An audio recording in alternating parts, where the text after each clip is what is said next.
नमस्कार दोस्तों, प्राचीन इतिहास हम लोग पढ़ रहे हैं और प्राचीन इतिहास में अभी तक हम लोगों ने पढ़ा है 16 महाजनपदों के बारे में। ठीक है, तो पिछला वाला वीडियो आपको मिला था, उसमें हमने आपको जो 16 महाजनपद हैं जो कि पूरे भारतवर्ष में फैले हुए थे उनके बारे में आपको हमने विस्तार से बताया था कि किसका क्षेत्र कहां पर है। ठीक, और वर्तमान में वो किसके क्षेत्र में पड़ते हैं, उनकी राजधानी क्या है और उनकी जो अन्य विशेषताएं हैं उनके बारे में हमने चर्चा की थी। ठीक है, यानी कि द्वितीय नगरीय क्रांति और 16 महाजनपदों का उदय कैसे हुआ ये हम लोग पढ़ चुके हैं। ठीक है, जिसमें एक महाजनपद था जिसका नाम था मगध। ठीक है, और जो मगध महाजनपद है ये सभी 16 महाजनपदों में से सबसे बड़ा महाजनपद था। ठीक है, और ये काफी महत्वपूर्ण है ऐतिहासिक दृष्टि से भी, और वहां पर चूंकि कई सारे शासक हुए हैं तो उनकी दृष्टि से बहुत सारे कार्य किए हैं। ठीक है, तो सबसे शक्तिशाली था, सबसे बड़ा था, इसलिए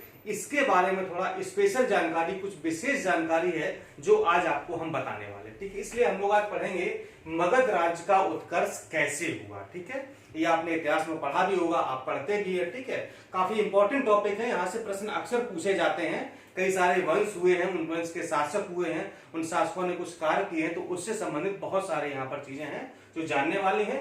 तो चलिए शुरुआत करते हैं। सबसे पहले हम, तो ये मैंने बता दिया आपको कि सबसे शक्तिशाली राज्य कौन था, मगध था। ठीक है, और जो मगध वर्तमान में पड़ता है वो पटना और गया जिले, जो इसमें बिहार के हैं, गया और पटना जिले वाला जो क्षेत्र है, ठीक है, वो पूरा मगध के अंतर्गत उस समय आया करता था। ठीक है, इसके बाद जो मगध राज्य का संस्थापक था वो था बृहद्रथ। ठीक है, ये प्रश्न बहुत कई बार पूछा गया है कि मगध राज्य का संस्थापक कौन था, ये था बृहद्रथ। ठीक है, और जो मगध महाजनपद की सीमा थी, ठीक है, वो कहां कहां लगती, इसका विस्तार कहां पर था। ठीक, उत्तर दक्षिण पूर्व पश्चिम इसका विस्तार कहां तक था, तो उत्तर में इसका विस्तार था गंगा नदी तक, दक्षिण में विस्तार था विंध्य पर्वत तक, पूर्व में इसका विस्तार था चंपा तक, और पश्चिम में इसका विस्तार था सोन नदी तक। ठीक है, तो ये इसकी एक सीमा थी, मतलब कि इतने में इसका विस्तार था, काफी बड़ा राज्य था ये।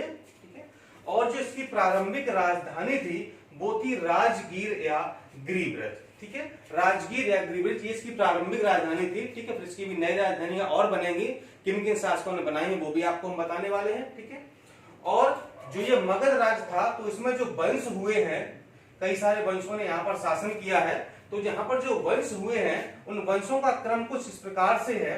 सबसे पहले वंश हुआ है जिसका नाम है हर्यक वंश। ठीक है, और हर्यक वंश को पितृहंता वंश के नाम से भी जाना जाता है। ठीक है, पितृहंता का मतलब ये होता है कि जो राजा था, जो शासक था, उसका जो लड़का होता था, उसका पुत्र होता था, तो वो पुत्र यानी कि राज्य की लालसा में, शासक बनने की लालसा में अपने पिता की हत्या कर देता था और स्वयं शासक बन जाता था। ठीक है, इसके आप कई सारे एग्जाम्पल देखेंगे। तो इसे कहा गया पितृहंता वंश, यानी कि पिता की हत्या करके स्वयं शासक बन जाना, इसे पितृहंता कहा जाता है। ठीक है, फिर इसके बाद एक वंश हुआ शिशुनाग वंश। ठीक है, फिर हुआ नंद वंश और अगला हुआ मौर्य वंश। यानी कि ये क्रम था हर्यक वंश, शिशुनाग वंश, नंद वंश और मौर्य वंश। ये था वहां के वंशों का या शासकों का क्रम था मगध राज्य में। ठीक है, शुरुआत करते हैं। हर्यक वंश थे, तो जो हर्यक वंश था उसका जो संस्थापक था वो था बिंबिसार। ठीक है, बिंबिसार के बारे में हमने पिछले वीडियो में चर्चा भी की थी। ठीक, बिंबिसार का जो राजवैद्य था वो जीवक था। ठीक है, तो जो हर्यक वंश का संस्थापक था वो था बिंबिसार। ठीक है, तो जो बिंबिसार था ये काफी शक्तिशाली शासक था, मगध का जो है शासक था ये प्रारंभिक। ठीक है, और इसने अंग राज्य को जीतकर मगध में मिला लिया था। ठीक है, क्या हुआ, अंगराज पर इसने जो है अंग पर आक्रमण कर दिया, और जो अंग का शासक था वो था ब्रह्मदत्त। ठीक है, तो ब्रह्मदत्त को हरा करके इसने अंगराज पर कब्जा कर लिया, मगध में मिला लिया, और जो अंगराज था उसका जो शासक बना दिया अपने पुत्र अजातशत्रु को। ठीक है, यानी कि बिंबिसार का पुत्र था अजातशत्रु। ठीक है, तो अंग का जो राजा बना दिया, शासक बना दिया, वो अजातशत्रु को बना दिया। ठीक है, तो ये जो है हो गया आपका हर्यक वंश। ठीक है, अब देखिए जो बिंबिसार है जो कि हर्यक वंश का संस्थापक था, ठीक है, इसका जो है एक नाम मिलता है क्षेत्रोजस। ठीक, क्या नाम मिलता है, ये मत्स्य पुराण था, एक मत्स्य पुराण में इसका नाम मिलता है क्षेत्रोजस। ठीक है, और जैन साहित्य में इसका नाम मिलता है श्रोणिक। ठीक है, यानी कि इसके जो है जैन साहित्य में इसको श्रोणित कहा गया है और मत्स्य पुराण में इसको क्षेत्रोजस के नाम से कहा गया, इसका वर्णन वहां पर मिलता है। ठीक है, और जो बिम्बिसार था ये क्या करता था, ये विजयों के द्वारा और वैवाहिक संबंधों के द्वारा अपने वंश का लगातार विस्तार करता रहता था। ठीक है, ये राजाओं की एक नीति हुआ करती थी कि जो है किसी राज्य पर आक्रमण किया, ठीक है, अगर उसको नहीं हरा पाए तो क्या किया, उस राजा से संधि कर ली और उसकी जो है कोई बहन होती थी या बेटी होती थी उससे शादी कर लेते थे। ठीक, शादी कर ली, विवाह कर लिया तो क्या हुआ, उस राज्य को जो है कब्जे में ले लिया, आपने मिला लिया। ठीक है, तो इसकी मतलब एक जो है इनकी विस्तार की जो है वो थी, मतलब ट्रिक थी जो है कि इस तरीके से टेक्निक थी कि अगर शादी करो मतलब आक्रमण से हरा दो तो हरा दो, नहीं हरा पाए तो शादी कर लो, मतलब कुल मिलाकर के अपने वंश का, अपने साम्राज्य का विस्तार करना था। तो विजय के द्वारा और वैवाहिक संबंधों द्वारा इसने काफी अपने वंश का विस्तार किया और इसने यानी बिम्बिसार ने 3 राजवंशों में वैवाहिक संबंध स्थापित किए थे। कौन कौन से तो देख लेते हैं, बहुत काफी इंपॉर्टेंट है। पहला है कौशल नरेश प्रसेनजित की बहन थी जिसका नाम था महाकोसला या कौशल देवी। ठीक है, तो महाकोसला से इसने शादी की, प्रसेनजित की बहन थी, कौशल के नरेश थे ये। फिर दूसरे इसने शादी की लिच्छवी गणराज्य के शासक चेटक की पुत्री थी चेलना। ठीक है, प्रश्न पूछा भी गया 1-2 बार, चेलना से शादी की। फिर मध्य देश की राजकुमारी थी क्षेमा। ठीक है, तो इसने क्षेमा से भी शादी की। ठीक है, तो 3 जो है इसने देशों से या 3 जो है जो राज्य थे वहां पर इसने वैवाहिक संबंध स्थापित किए और अपने वंश का इस प्रकार से काफी विस्तार कर लिया था। ठीक है, और फिर अंत में क्या हुआ कि बिम्बिसार की हत्या कर दी गई उसके पुत्र अजातशत्रु के द्वारा। ठीक है, तो इसलिए इसको पितृहंता वंश कहा गया था। ठीक, काफी गर्मी हो रही है आज, क्योंकि पंखा बंद करके शूट करना पड़ता है तो एकदम काफी पसीना पसीना हो जाता है। चलिए शुरुआत करते हैं अजातशत्रु से। ठीक है, तो अजातशत्रु ये हरेक वंश का दूसरा शासक था। इसका कहीं पर नाम आपको कुलिक भी मिलता है। ठीक है, कहीं की किताब में आपको इसका नाम कुलिक भी मिल जाएगा। ठीक है, अगर कुलिक लिखा हो तो आप समझ जाएंगे कि अजातशत्रु के बारे में बात हो रही है। ये 492 ईसा पूर्व में गद्दी पर बैठा था। ठीक है, और इसने क्या किया, काशी और वज्जी संघ को मगध में मिला लिया, मतलब काशी और वज्जी पर आक्रमण किया, जीत लिया और उसको मगध में मिला लिया था। ठीक है, और इसके यानी कि अजातशत्रु के शासन के 8वें वर्ष में बुद्ध को महापरिनिर्वाण प्राप्त हुआ था। प्रश्न पूछा गया है, ठीक है, कि अजातशत्रु के किस शासन के किस वर्ष में बुद्ध को महानिर्वाण प्राप्त हुआ था, तो उसके शासन के 8वें वर्ष में बुद्ध को महापरिनिर्वाण प्राप्त हुआ था। ठीक है, और इसी के शासनकाल में राजगृह की सप्तपर्णी गुफा में प्रथम बौद्ध संगीत का आयोजन भी किया गया था। किसके काल में, अजातशत्रु के काल में राजगृह की सप्तपर्णी गुफा में बौद्ध संगीत का यानी प्रथम बौद्ध संगीत का आयोजन किया गया था। ठीक है, और इसकी हत्या कर दी किसने, उदयन ने, यानी स्वयं इसी के पुत्र द्वारा इसकी हत्या कर दी गई। ठीक है, यानी अजातशत्रु का पुत्र था उदयन, तो उदयन ने अपने बाप की यानी अपने पिता की हत्या कर दी। ठीक है, तो ये जो मर गया, अब जो है राजा बन गया कौन, उदयन। ठीक है, तो उदयन का काल है 460 ईसा पूर्व से लेकर के 445 ईसा पूर्व तक ये राजा बना रहा। ठीक है, इसके बारे में जो खास बातें वो आपको 2-3 बातें हैं।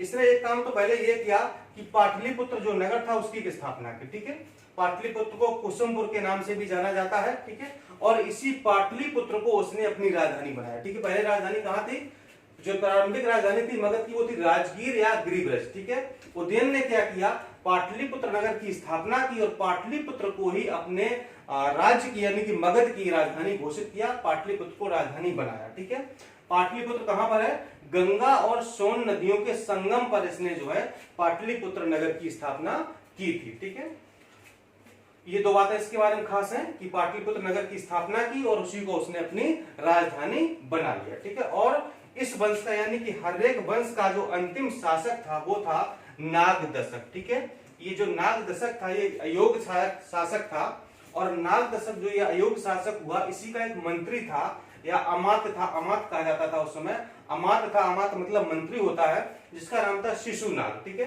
तो शिशुनाग ने नाग दशरथ की क्या हत्या कर दी, ठीक है। और इस शिशुनाग ने क्या किया, शिशुनाग वंश की स्थापना की, इसीलिए शिशुनाग को शिशुनाग वंश का संस्थापक कहा जाता है या माना जाता है, ठीक है। और इस शिशुनाग ने क्या किया, जो पाटलिपुत्र राजधानी उज्जैन ने बनाई थी वहां से हटा करके वैशाली को राजधानी बना दिया, ठीक है। ये पॉइंट बहुत इंपॉर्टेंट है, क्योंकि इनके सारे में बहुत सारी बातें हैं, तो सारी बातें आपको नहीं बता रहे हैं, जो बहुत जरूरी है वही बता रहे हैं, जो परीक्षा में पूछी जाती है, ठीक है। तो उज्जैन ने पाटलिपुत्र को राजधानी बनाया था और शिशुनाग ने क्या किया कि पाटलिपुत्र से हटा करके वैशाली को राजधानी बना लिया, ठीक है। और अवंती और वत्स को जीतकर मगध में मिला लिया था, ठीक है। नहीं, मगध काफी बड़ा हो गया था, ठीक है।